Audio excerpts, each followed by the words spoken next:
Namaste student, here we have problem related to representation of rational number on number line. So here you can see 5 problem. These are your proper fraction. You can see this one, 2, 3. These two are proper fraction and these are mixed fraction, or you can say that improper fraction also.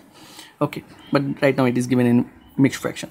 Sometime this question may give like that 123 by 7.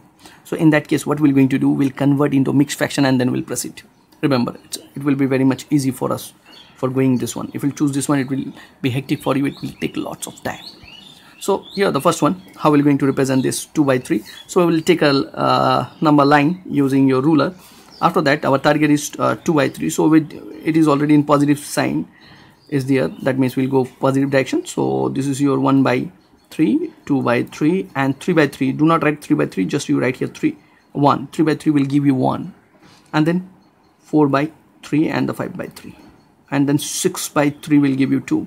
And this side also you can go minus 1 by 3, minus 2 by 3, minus 3 by 3 means 1. Keep it, this much is enough. And here you put the circle, and this is your representation of number, rational number on a number line. And try to keep your gap same. Many students, what they do, they take quite bigger gap and then smaller gap. Don't do like that. Try to keep the gap same. So in this case what we can do line like this, and taking the help of this only we can keep the gap remains same. Okay, so if we'll proceed the 5 number 5 by 8. So what we're going to do, same number line we're going to take here. Already they are asking here 5 by 8. So how are you going to think?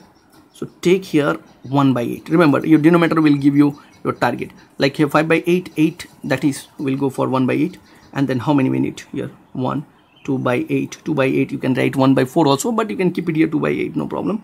3 by 8, then 4 by 8, that is half. 4 by 8 will give you half, you can write half also. 5 by 8, 6 by 8, 7 by 8, 8 by 8. 8 by 8 will give you 1, keep it here. And our target is 5 by 8, so here circle it, you will get your answer. And this side you go here minus 1 by 8, minus 2 by 8. Enough, no need to show extra. This is your representation of 5 by 8 on the number line. Now minus 3 by 4. So if you'll see the minus is there, so we'll go this side. So take the ruler, draw here. So we'll go this side, so we'll shift our 0 this side more. So here we need target 4 is there, so 1 by 4, 2 by 4, enough. Or you can go more also, 3 by 4 and 1 by 4. 4 by 4 is 1, you can write here 1. And this side if you go minus 1 by 4, minus 2 by 4, minus 3 by 4, minus 4 by 4 will give you minus 1, and extra you can go this side, minus 5 by 4, minus 6 by 4, minus 7 by 4, and the minus 8 by 4 is minus 2, and our target is minus 3 by 4. So 3 by 4 is here, so you can write your answer like this. Now next, that is 3 whole 2 by 7. So how are you going to represent 3 whole 2 by 7? Or 23 by 7, how are you going to represent? So first whenever we'll get your improper, we'll convert into mixed fraction and we'll proceed for the mixed fraction. So here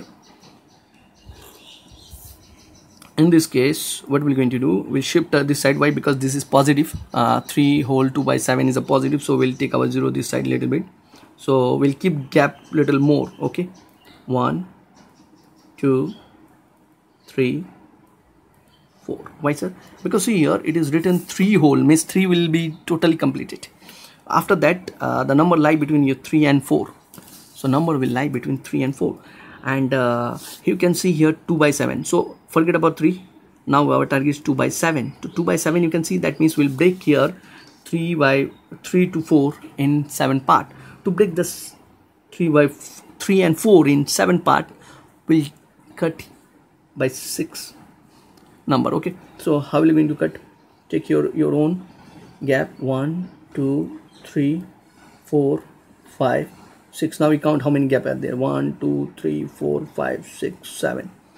To get 7 part, cut this part 6 times, we'll get your 7 part. Okay, now that is 3 whole is there, and 3 whole 1 by 7, 3 whole 2 by 7. So here your answer lie, that is 3 whole 2 by 7.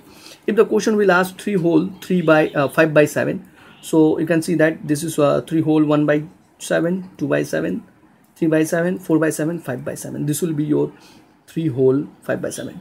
Okay, but our target is 3 whole 2 by 7. So you circle it here and arrow, take it here, 3 whole 2 by 7. Now you proceed for 6 whole 3 by 8. Minus 6 whole, minus is there, so we'll go this side, minus part is here. So take a number line. Okay, gap quite bigger, so 0 will be this side, no problem. You go this side, that is your 1, minus 2, minus 3, minus 4, minus 5, minus 6. We'll need more, so we'll go extra line. Okay, sorry for this. Minus 7. Okay, if many students ask like this, that sir, if there will be minus 11, so how will you represent from 0? No need to represent from 0. You can take 3 number also. Okay, you can go for the 3 number, like you can start from minus 8 also, minus 8 or minus 8, and then this side you can go minus 9, minus 10, minus 11 and minus 12, like that you can go. No need to show from the 0, because our inside part is also there, that is 6 whole 3 by 8. That means 3 by 8 part is also there. We need to show the 8 part also. So here 6 whole complete and then 8 part. So here 1, to get 8 part, we'll cut here 7 times. So 1, 2, 3, 4, 5, 6, 7. Remember, the gap should be equal. Okay, now we are going to get how many? 3 by 8, 6 whole 3 by 8. So 1 by 8, 2 by 8, 3 by 8. So your answer is, this is minus 6 whole 3 by 8. This is your answer. You circle it here, and that is the representation of minus 6 whole 3 by 8. I hope it is clear to all of you. Thank you.